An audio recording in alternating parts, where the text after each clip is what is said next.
Centenarian lola na nagdiwang ng kanyang ika-100 kaarawan sa Binalonan, Pangasinan, tunghayan sa kwento ng Pilipino.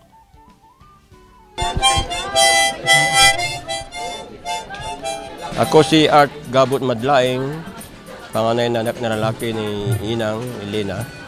Nasa araw na ito ay pagdiriwang niya ang ika-100th birthday anniversary niya. Isang pambihirang milestone sa buhay niya. Matagal na kaming tumira sa California, sa Amerika.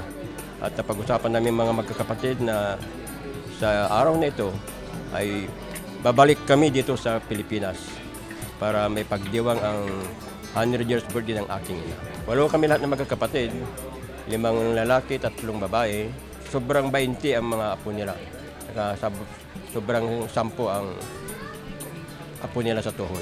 Pambihira nga, hanggang ngayon marunong pa siyang magsalindro, marunong pa siyang kumanta.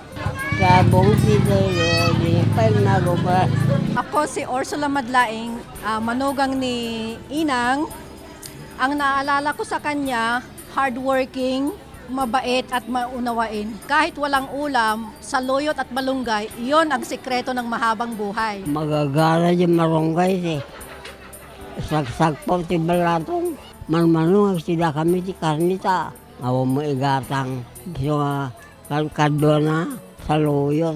Ang kalkansin niya, may isang kalkansin na sa balayo. Malagi po si biyag ko, kapo itirigat di palang biyag.